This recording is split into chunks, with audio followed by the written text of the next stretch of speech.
Halo semuanya, kami dari kelompok Geopol.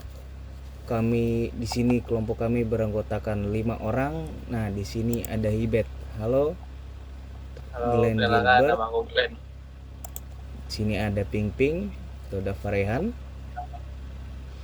Nah, terus di sini ada Ahmad Sobirin atau bisa dipanggil Birin. Halo. Halo, halo Birin. Rada ngelek dikit ya. Lanjut. Halo Ibe. Ada Sukma Bima. Halo. Sapa kamera dulu. Nah, pada podcast kita kali ini temanya itu adalah migrasi masyarakat global. Nah, mungkin dari kalian ada yang punya statement pertama untuk membuka podcast kita kali ini? Mungkin dari aku ya. Silakan. Pengertian migrasi global menurutku tuh dia perpindahan penduduk yang melintasi batas-batas negara, baik secara permanen maupun sementara, yang membawa dampak signifikan bagi ekonomi, politik, dan budaya di negara asal maupun tujuan. Nah, di situ itu ada faktor-faktor yang mempengaruhi migrasi masyarakat global. Yang pertama tuh ada faktor ekonomi. Kenapa faktor ekonomi ini bisa terjadi? Karena itu yang pertama ketimpangan ekonomi antara negara-negara, seperti perbedaan tingkat pendapatan dan standar hidup seringkali menjadi pendorong utama migrasi. Nah, orang-orang tuh cenderung bermigrasi dari negara-negara dengan perekonomian yang kurang berkembang ke negara-negara dengan ekonomi yang lebih maju. Nah, yang selanjutnya itu ada kurangnya lapangan pekerjaan di negara asalnya mereka, yang ngebuat mereka tuh lebih memilih bermigrasi ke negara.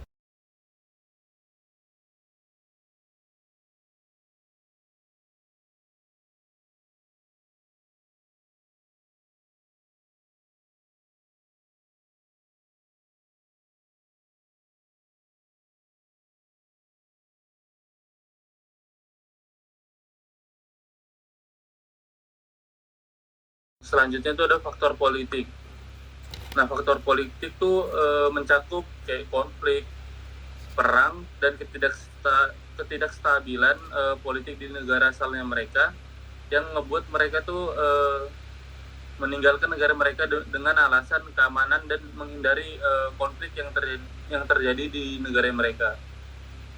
Yang kedua tuh ada pelanggaran hak asasi manusia dan ancaman terhadap keselamatan individu di negara asal juga mendorong mereka untuk melakukan migrasi ke negara yang lebih aman.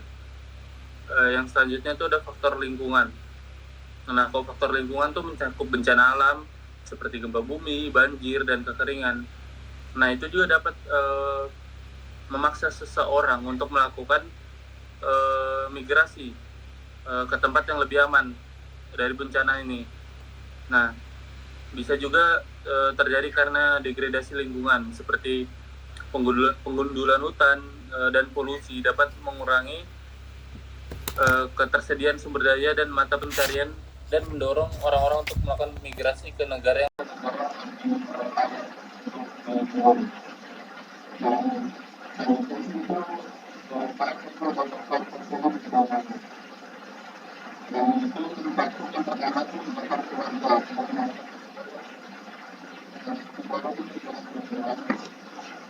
menarik orang-orang untuk bermigrasi dan bergabung dengan komunitas mereka.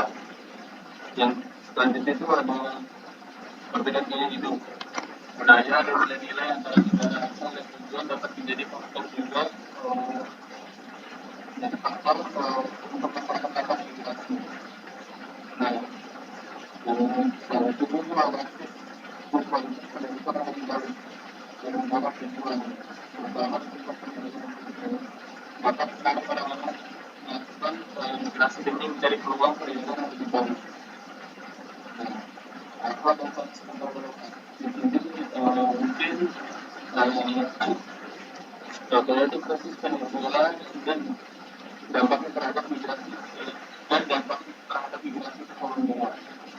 Nah, itu di latar belakangnya kalau pengumpulan antara perang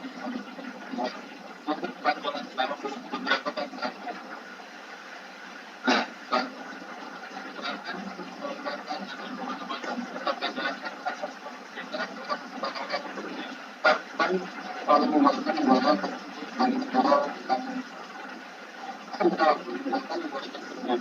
Nah, sebagai negara tetap relatif stabil secara politik dan ekonomi, kemudian menjadi salah satu tujuan utama daripada migran Venezuela.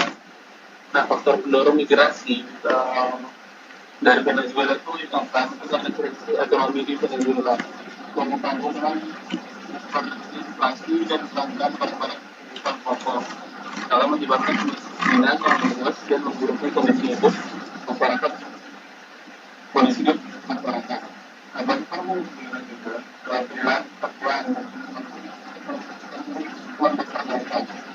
selain itu kestabilan politik serta pemberantasan korupsi juga para pemerintah melarang orang-orang mendapat orang tersebut dan utamanya pemerintahan.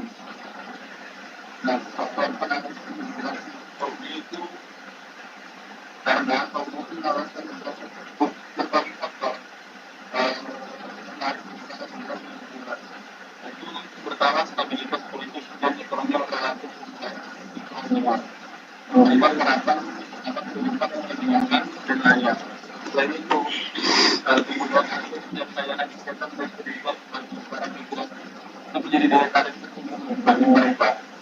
Dan kemudian yang menawarkan kemampuan perlindungan negara dengan kebenaran, kemudian menggunakan status hukum bangsa dan bangsa. Dampak dari migrasi Venezuela ke Kolombia itu arus migrasi besar dari Venezuela ke Kolombia telah memberikan masyarakat Kolombia. Kemudian lawanan tubuh perubahan melakukan pertemuan lintas negara telah memberikan beban tambahan dengan Kolombia. Namun demikian kontribusi ekonomi dan sosial dan para migran Venezuela pun dirasakan di Kolombia, terutama di sektor kekurangan tenaga kerja. Dan itu dari pemerintah Kolombia tersebut. Dan pemerintah Kolombia telah melakukan langkah untuk para migran Venezuela ini. Salah satunya dalam kegiatan utamanya itu adalah pemberian perlindungan sementara bagi Venezuela dan memberikan mereka akses ke setiap lapangan pasar dan hak kerja di Kolombia ini. Nah, kemudian juga telah berusaha dengan organisasi internasional untuk mendapatkan bantuan dalam menangani ini. Nah, jadi kalau jumlah itu cukup besar bagi di Venezuela setelah menjalankan kegiatan orang untuk meninggalkan negara dan menunjukkan Kolombia. Tanpa faktor ekonomi, politik, dan keamanan di Venezuela menjadi pendorong utama migrasi. Sementara stabilitas kontrak kebutuhan impor seperti Kolombia dari negara pemerintahan impor meskipun membutuhkan tambang Kolombia, tetapi merupakan kebutuhan memberikan kontribusi ekonomi dan sosial bagi negara tersebut. Nah, respon pemerintah Kolombia itu dalam mengatur dan mengintegrasikan para migran Venezuela menjadi kunci dalam tanda kutip imigrasi situasi ekonomi. Jadi pada diri kedepan adalah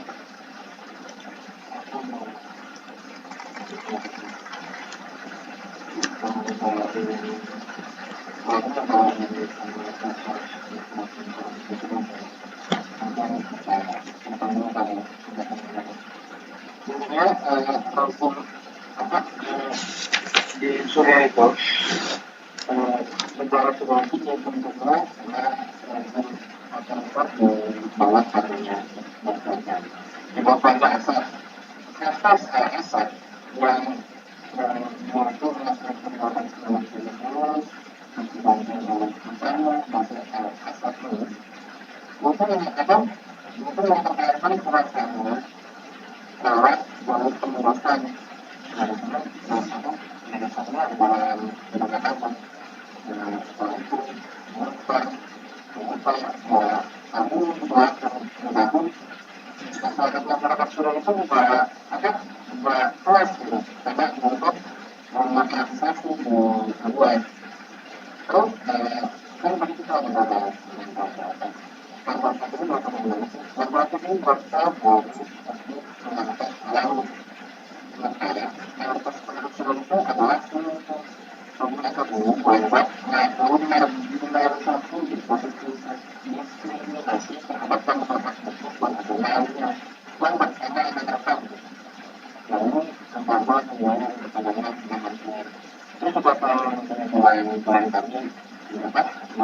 tentang ekonomi itu ada juga langsung ada baca di WhatsApp di bawah rezim besar itu pembangunan ekonomi sama kesejahteraan masyarakat itu nggak merata gitu. Dua, buat kamu menyebabkan separuh kedua terutama di pedesaan di dalam kota itu kalau kemiskinan harus dilakukan. Terus juga masalah tentang pendidikan semua juga mendukung tantangan lingkungan kalau perform dan perkembangan harus berubah itu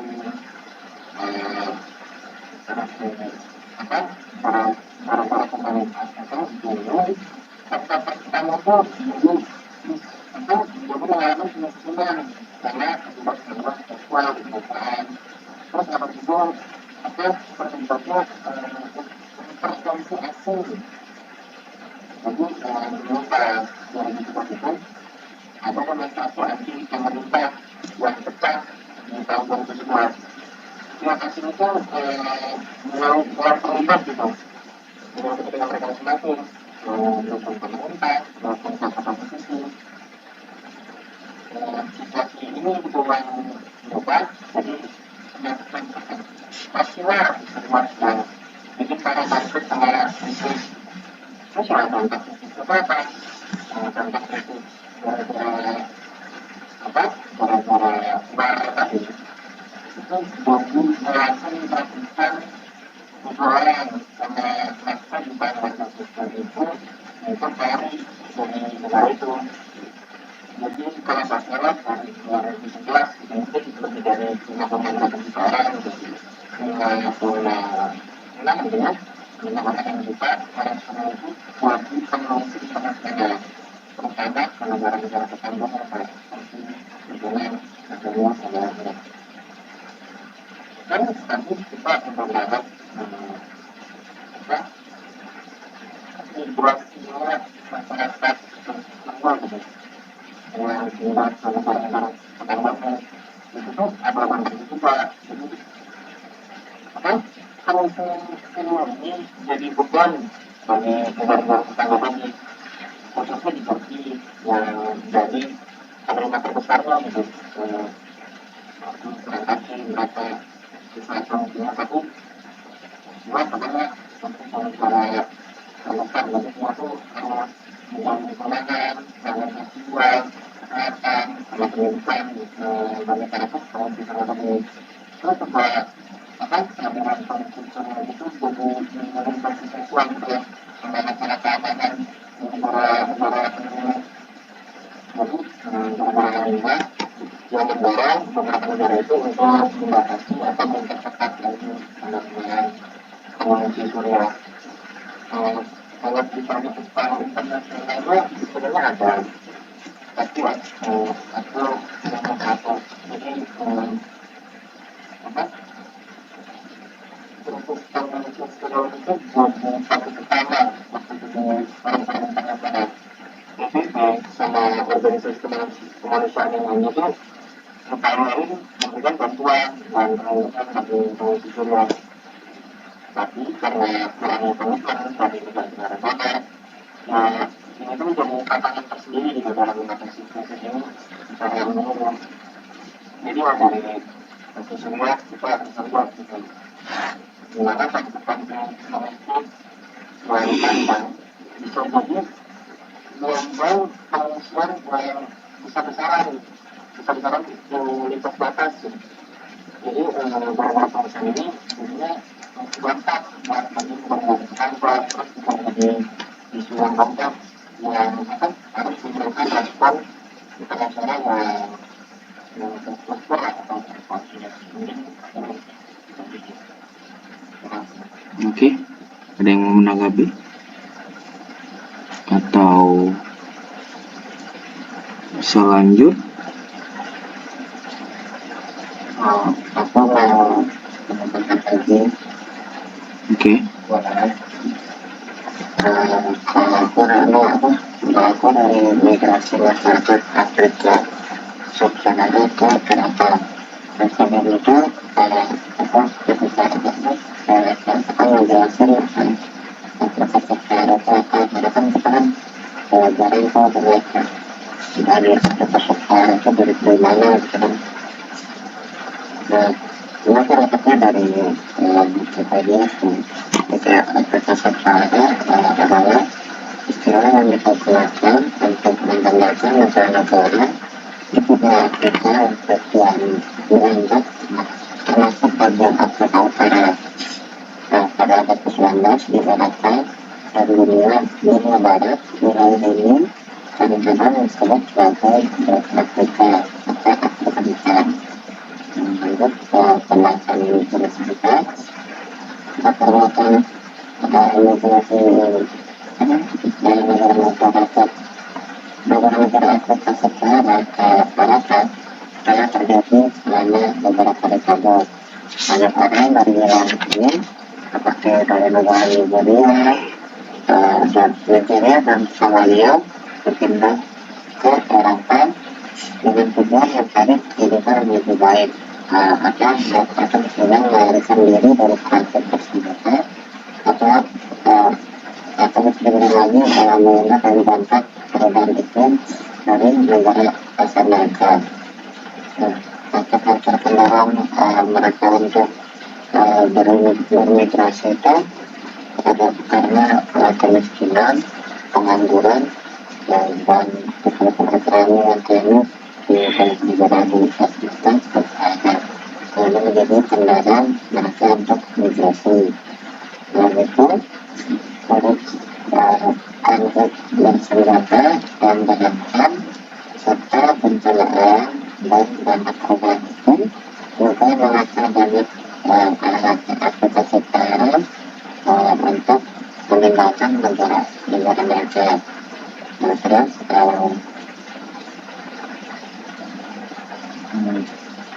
kasus yang mereka hadapi juga karena sulit di negara-negara mereka yang di Afrika Utara itu mereka mencari kehidupan yang lebih layak di Eropa. Itu faktor penyebaran mereka untuk bermigrasi ke Eropa. Saya katakan bahwa ada faktor menarik juga yang membuat mereka bermigrasi ke Eropa. Negara-negara Eropa itu negara-negara itu dianggap sama negara-negara Afrika secara itu menawarkan prospek ekonomi yang lebih baik, lapangan kerja, tingkat upah yang tinggi, dan layanan sosial memadai. Lalu ada upaya penyatuan keluarga juga menjadi daya tersendiri bagi migran Afrika Utara untuk bermigrasi ke Eropa. Terus dari migrasi ini ada dampak yang terjadi ada migrasi yang besar dari Afrika Utara ke Eropa ini karena menyebabkan dampak kebijakan politik dan sosial di Eropa.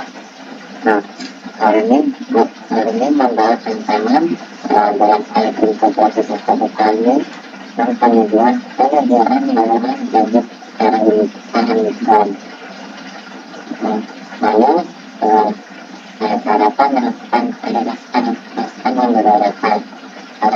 menerapkan berbagai kebijakan dan program untuk mengelola transmigrasi seperti penanganan perbatasan, pengelolaan antar negara Eropa, serta upaya kerjasama dengan negara-negara asal migrasi.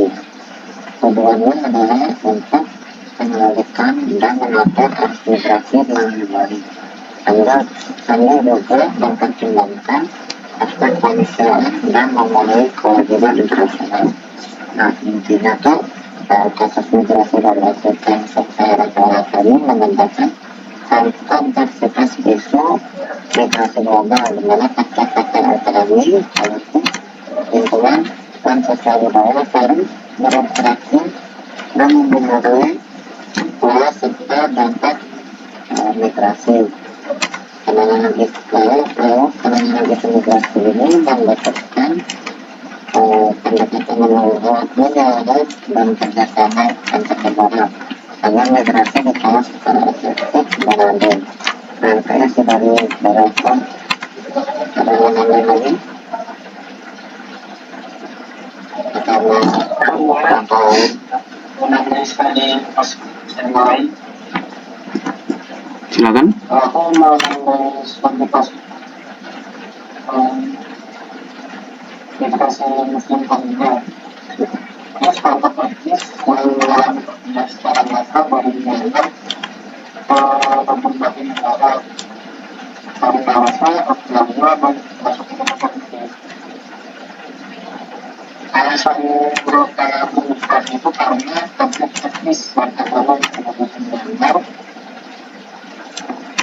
Terus mereka memperlukan perubahan dan kemerdekaan dari perbuatan dan kami penghuni asal mereka maupun Myanmar. Kemudian migrasi muslim Rohingya ini dapat dilihat sebagai bagian dari fenomena migrasi global yang kompleks yang seperti disebutkan faktor-faktor yang disebutkan ibu tadi, dimulai dari kondisi sosial, ekonomi, politik, dan budaya.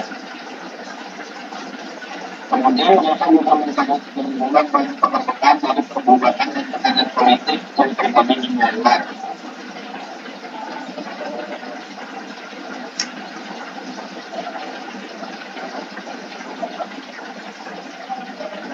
Ini itu aja yang bisa aku sampaikan.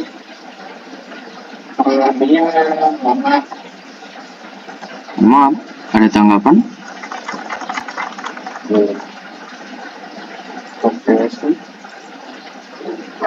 Atau tetap tentang sudah tentang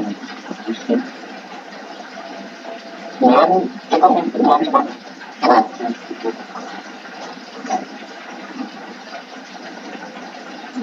Nah, aku mau nanya satu nih itu deh.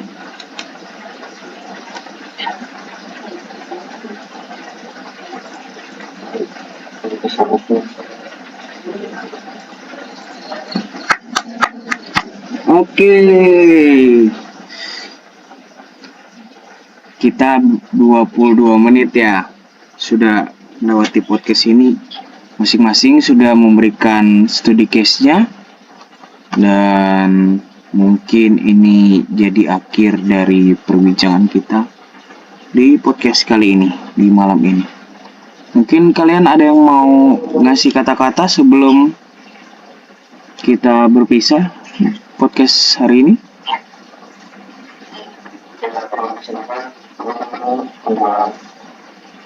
Sudah menonton?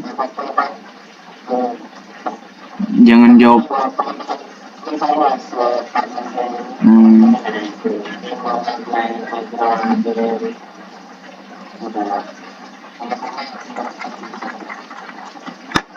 Hebat. Ada yang lain? Jangan cukup, jangan bilang cukup.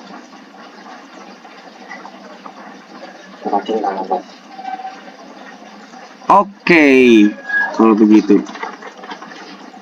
Kali ini terima kasih sudah menonton podcast kita kali ini. Terima kasih juga buat kelima orang ini, termasuk saya. Terima kasih. Kita tutup podcast hari ini. Selamat pagi, siang, dan malam. Dadah.